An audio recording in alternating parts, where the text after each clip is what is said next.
Good morning friends, आप सभी को मेरा प्रणाम, नमस्कार, जय श्री राम। स्वागत है आप सभी का अपने यूट्यूब चैनल पर। तो इस वीडियो में हम लोग बात करने वाले हैं जूनियर अकाउंटेंट 2024 के बारे में कि फाइनल कट ऑफ एमई श्रेणी कंट्रोवर्सी, इतने पदों पर आएगी वेटिंग एंड 10 अंक कम होंगे और अंतिम परिणाम को कोर्ट में चुनौती और इतनों का परिणाम रुका इसलिए एंड ज्वाइनिंग एंड आंसर की चैलेंज एंड केविट दायर हो गई।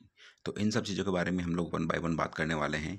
आगे बढ़ने से पहले आपसे मेरी रिक्वेस्ट है कि अगर आप चैनल पर नए हो, पहली बार आपने विजिट किया, तो राजस्थान की तमाम भर्तियों की लेटेस्ट अपडेट और करंट अफेयर के लिए चैनल को जरूर सब्सक्राइब करना और वीडियो को लाइक करना।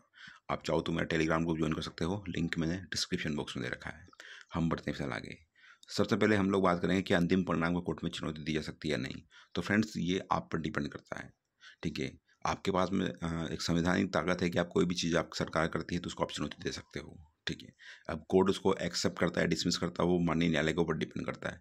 तो जो लोग बोल रहे हैं कि अंतिम परिणाम को चुनौती दे सकते हैं या कोर्ट में, तो बता दो फ्रेंड्स कि आप दे सकते हो, लेकिन आपके पास में उसकी सॉलिड वजह होना चाहिए, एक सॉलिड ग्राउंड्स होना चाहिए, कारण होना चाहिए, उसकी वजह से आप कोर्ट को जो आंसर की जो रिजल्ट है आपका फाइनल, इसको आप चुनौती दे पाओ। क्योंकि आपने अभी पता जूनियर अकाउंटेंट के आंसर की वजह चैलेंज किया था कोर्ट में। अब कोर्ट दोनों पक्षों को सुनता है, उसके बाद में बोला कि भैया अधीनस्थ बोर्ड जो है वापस से रिव्यू कमेटी बनाएगा और वो सारी चीज़ें होंगी। तो अगर अंतिम परिणाम जो कोर्ट अधीनस्थ बोर्ड ने जारी किया है, इसको लेकर के आपके पास में कोई सॉलिड ग्राउंड्स हो या कोई इतना मजबूत पक्ष हो जिसकी वजह से आप जीत सकते हो, तो आप इसको बिल्कुल चुनौती दे सकते हो।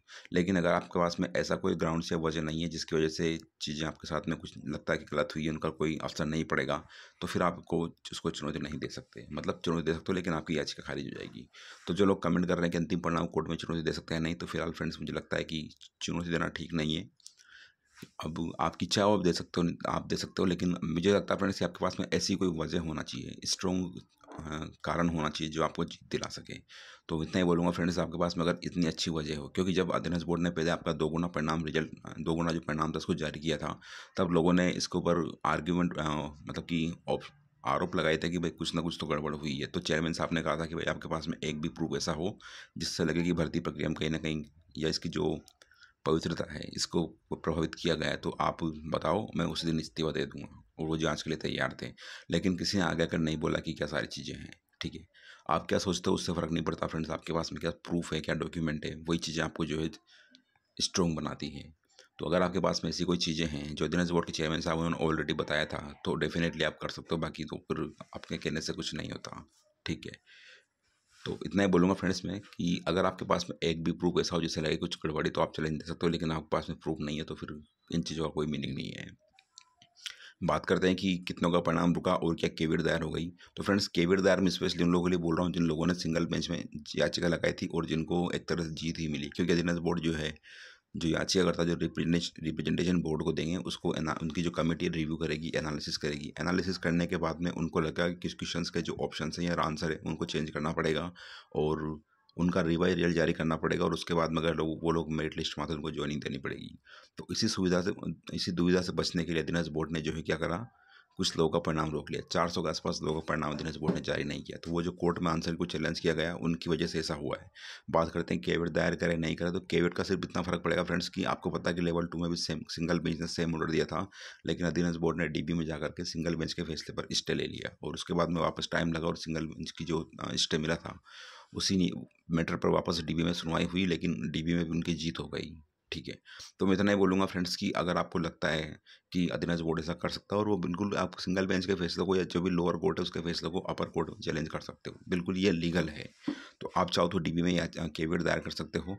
लोग बोल रहे हैं कि केविट सिर्फ सरकार लगा सकती है और कोई केविट नहीं लगा सकता, तो ऐसा बिल्कुल भी नहीं फ्रेंड्स। आपको अगर सिंगल बेंच या लोअर कोर्ट से कोई फैसला मिला है, आपके पक्ष में आया है, तो उस फैसले के सपोर्ट में आप जो अपर कोर्ट है वहाँ पर आप केविट दायर कर सकते हो। केविट दायर करने से ये होगा फ्रेंड्स की जो सुनवाई होगी, तो जब तक आपका पक्ष नहीं सुना जाएगा, यानी कि जो आपकी जो आप जो आपका पक्ष जब तक कोर्ट नहीं सुनेगा, उसके पहले आपका जो केस है उसके ऊपर कोई आदेश जो है कोर्ट पारित नहीं करेगा।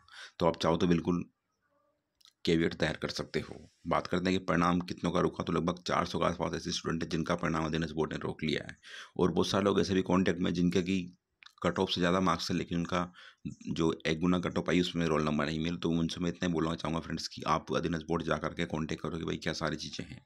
ठीक है, बात करते हैं कि वेटिंग कितने पदों पर आएगी और क्या 10 अंक कम होंगे। तो फ्रेंड 10 अंक की मैं तो नहीं बोलता, लेकिन जनरल कैटेगरी में आपके 2 से 3 नंबर कम हो सकते हैं। बाकी जो रिजर्व कैटेगरी है SC ST में 4 से 5 नंबर भी कम हो सकते हैं, MBC में 4 से 5 नंबर का कम हो सकते हैं, OBC में मुश्किल से 2 नंबर कम हो सकते हैं और EWS में भी लगभग इतने नंबर कम होने की संभावना है। 10 नंबर कम होने की संभावना बहुत कम है। बात करते हैं फाइनल कट ऑफ और एमी श्रेणी कंट्रोवर्सी। तो फ्रेंड्स जो आपको पता है कि अधिनांश बोर्ड ने 2 बार रिजल्ट अपलोड किया है। पहले जब रिजल्ट अपलोड किया था तो उसमें एमी की श्रेणी की जो कट ऑफ थी वो 590 के आसपास थी, लेकिन दोबारा रिजल्ट आया उसमें 584 हो गई। तो उसमें कुल मिलाकर के 6 अंकों का डिफरेंस है।